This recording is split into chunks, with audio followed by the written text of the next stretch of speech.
Assalamualaikum warahmatullahi wabarakatuh. How are you? Is it a good day for you or bad days?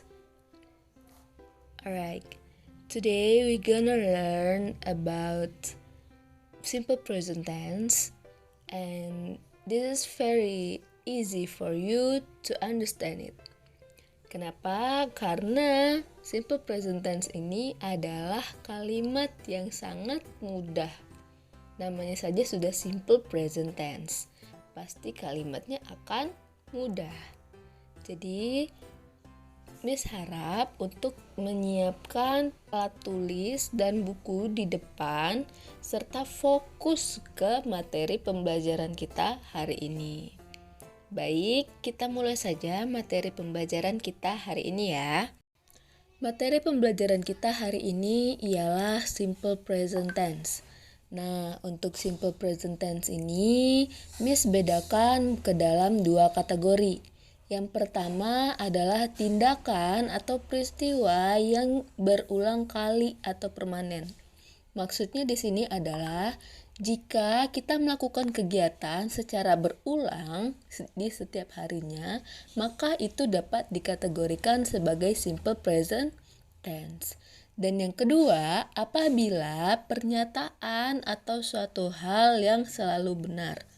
Maksudnya di sini, jika kita melihat fakta yang ada seperti matahari itu terbit dari timur. Nah, itu merupakan fakta. Kita bernafas membutuhkan oksigen. Itu merupakan kalimat yang fakta. Maka kalimat tersebut termasuk ke dalam simple present tense. Dari definisi ini kita memiliki 3 formula ya. 3 formula yang akan kita terapkan. Yang pertama adalah formula untuk positive sentences. Maksudnya adalah kalimat dasar. Kalimat yang hanya perlu menambahkan s atau es. Ya. Contohnya adalah di sini kita memerlukan subjek. Kita harus tahu dulu subjek kita apa. Pelaku kita tuh siapa.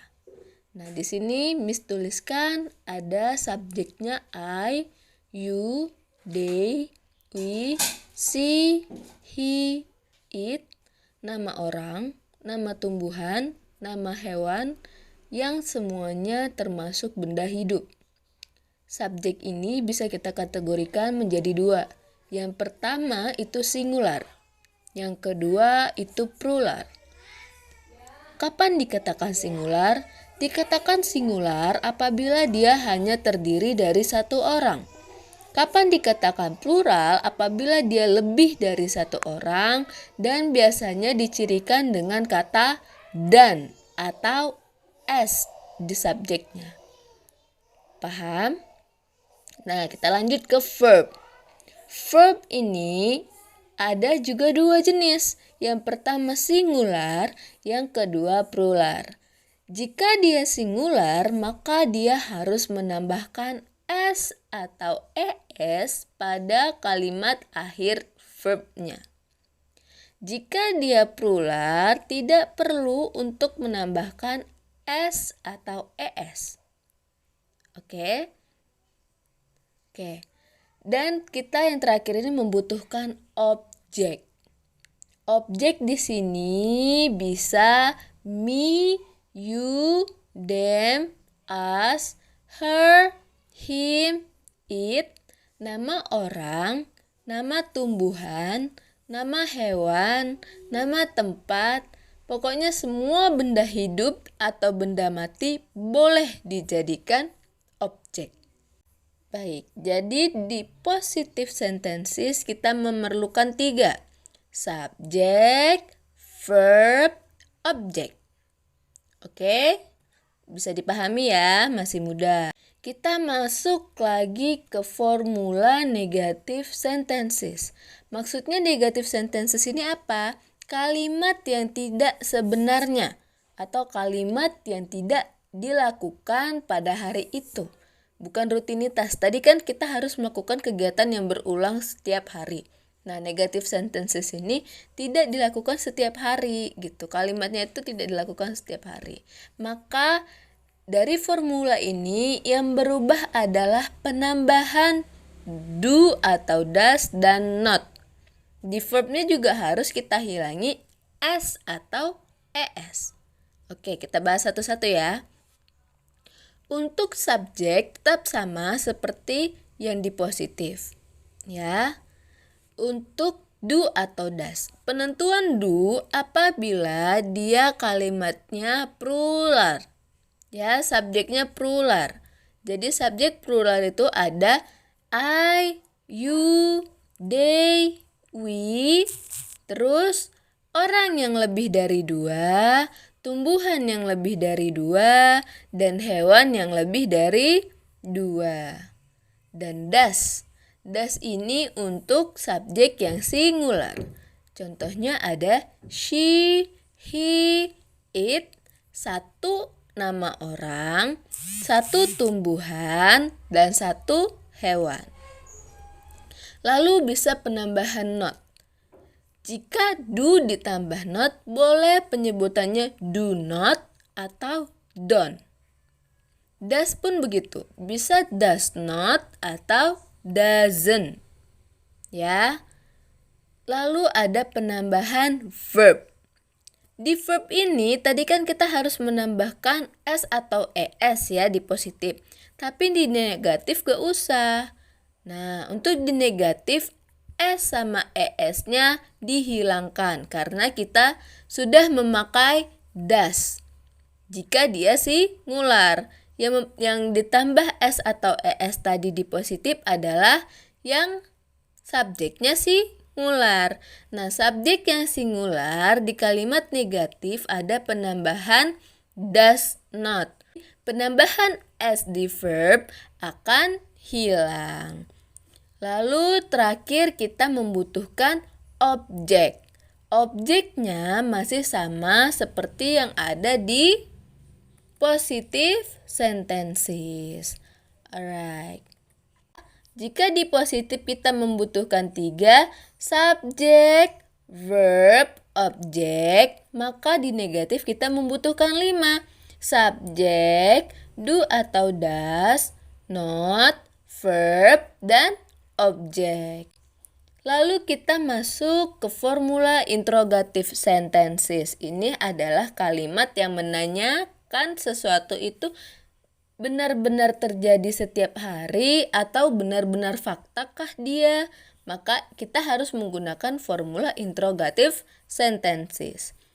Rumusnya bagaimana? Rumusnya ada do atau does itu berpindah jadi ke depan ditambah dengan subjek plus verb plus objek plus kalimat tanya. Ini jangan sampai dilupakan.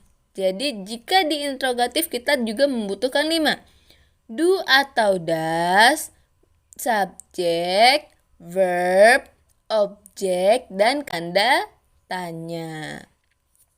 Do itu untuk plural dan does itu untuk singular. Alright, sekarang kita akan masuk ke sesi berlatih ya. Let's practice. Nah, di sini Miss kasih ada 6 soal. Wah, banyak ya, ada 6 soal contoh kita hari ini. 6 soal ini terbagi atas 3A dan 3B. Nah, kita lihat dulu yang 3A dan 3B. Nah, kita bahas yang A dulu ya. A positif itu yang pertama 2 anak bermain balok. Berarti subjeknya adalah 2 anak ya. 2 anak. Kita nggak tahu nih di gambar itu perempuan-perempuan atau perempuan laki-laki. Makanya kita menyebutnya 2A anak. Bermain itu verb. Balok itu objek. Bisa dilihat jawabannya di sini. Untuk yang mistabilo warna merah itu adalah subjek. Jika warna kuning itu adalah verb. Warna hijau itu adalah objek. Nah, Lihat ya. Nomor 1 itu subjeknya adalah plural, yaitu 2 anak, berarti lebih dari 1. Maka verbnya tidak perlu ditambahin s atau es, berarti two child atau bisa juga kita sebut dengan children. Ya. Play blocks. Oke? Blocks-nya jamak nggak? Jamak, karena dia banyak kan baloknya di situ ya. Berarti two child play blocks atau children play blocks. Oke? Lanjut ke nomor 2. Anak perempuan membeli buah-buahan. Anak perempuan itu adalah subjek. Nah, subjeknya apa? Singular. Maka kita membutuhkan s atau es di verbnya. Oke, lihat. Subjeknya anak perempuan apa ya? She. Verbnya buy. Ya, ditambahin s. Bisa nggak buys? Nggak. Yang bisa buys. Buah-buahan apa? Fruit. Tambahin s karena dia lebih dari 1. Berarti fruits. Oke. Nomor 3. Mereka berolahraga di gym. Mereka itu singular atau plural? Singular. Salah. They itu adalah plural. Oke, they itu plural berarti berolahraga tidak perlu ditambahin s atau es. Berarti they exercise in the gym. Gymnya apa? Object. Good. It's easy, right? Oke, kita masuk ke negatifnya. Tadi negatif rumusnya apa ya? Subjek plus do plus. Ayo, lupakan. Subjek plus do atau does plus not plus verb plus object. Oke. Kita lihat ya, nomor 1A, gimana sih dia buat negatifnya? Lihat, 2 anak bermain balok. Two child don't itu apa ya? Do not, oke. Two child don't play blocks. Oke, lihat di mana berbedanya. Tadi di positif, two child play blocks. Sekarang ada penambahan don't setelah subjeknya. Nah, begitu juga di nomor 2. She doesn't buy fruits. She doesn't. Nah, buy-nya tadi kita kalau di positif ada she buys fruits. Nah, karena di sini negatif sudah ada does, maka buy-nya jadi buy aja, nggak usah tambah s lagi, oke? She doesn't buy fruits. A3. They don't exercise in the gym. They don't exercise in the gym. Great. Kita masuk ke formula. Apalagi yang terakhir formulanya? Interrogatif. Great. Interrogatif. Yang pertama, do-nya harus pindah ke depan. Pakai not gak? Tidak. Jadi, do two child play blocks? Atau bisa juga, do children play blocks? Great. Nomor 2. Does she buy fruits? Does she buy fruits? Nah, setiap yang udah ada kata does itu di verbnya nggak usah tambahin s atau s lagi, oke? Nomor 3. Do they exercise in the gym? Do they exercise in the gym? Baik, kita lanjut ke yang B ya. Nomor 1 B itu kita lihat ayah dan anak lelakinya menyikat gigi. 2B anak perempuan mencuci tangan. 3B anak lelaki menyapu halaman. Nah, itu tadi 3 kalimat yang ada di B. Sekarang kalian cermati kalimat positif yang ada di B. Perhatikan kembali dengan seksama. Di kalimat positif tadi rumusnya ada 3, subjek, verb, dan objek. Dan lihat, jika dia singular, maka di verbnya akan ada penambahan s atau es. Dan apabila dia plural, maka tidak perlu ada penambahan s atau es di verbnya. Kita lanjut ke kalimat negative sentences. Di kalimat negative sentences itu rumusnya tadi apa? Subjek plus do atau does plus not plus verb plus objek. Di kalimat verbnya, apabila dia sudah ada does, maka verbnya tidak usah memakai s atau es. Oke, kalian perhatikan lagi ya kalimat ini ya. Lihat di mana perbedaannya. Oke, kita masuk ke kalimat interrogatif di B. Rumus interrogatif tadi adalah do atau does plus subjek plus verb plus objek. Apabila dia singular, maka verbnya tidak usah ada penambahan s atau es. Singular ditandai dengan adanya does. Oke?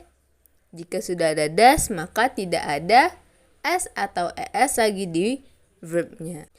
Nah, untuk sebagai bahan latihan kalian, ayo kita buat dan kita ubah kalimat bahasa Indonesia yang akan Miss sajikan setelah slide ini. Kalian kerjakan di buku tulis dan tolong fotokan hasil laporannya di Google Classroom ya. Jika video ini terlalu cepat, kalian bisa nge-pause videonya dan kalian kerjakan terlebih dahulu. Nah, di sini Miss ada 3 kalimat positif yang harus kalian ubah ke dalam bahasa Inggris. Oke? Lalu ada juga kalimat negatif yang harus kalian ubah ke dalam bahasa Inggris. Ini kan masih bahasa Indonesia ya semua ya. Kalian ubah ke dalam bahasa Inggris. Dan yang terakhir, kita harus membuat kalimat interrogatif dari gambar. Nah, di sini Miss udah nggak tulis lagi nih apa aja kalimat-kalimatnya, kalian yang menentukan. Ya, foto yang pertama itu ada seorang guru. Kalau guru kayak gitu berarti dia lagi mengajar. Nah, apakah guru tersebut sedang mengajar? Itu kan kalimat interrogatifnya kan? Nah, kalian susun ya dalam bahasa Inggris. Alright, I think that's all for our material today. Don't forget to do your assignment and fulfill it on Google Classroom. Okay? See you next time. Wassalamualaikum warahmatullahi wabarakatuh.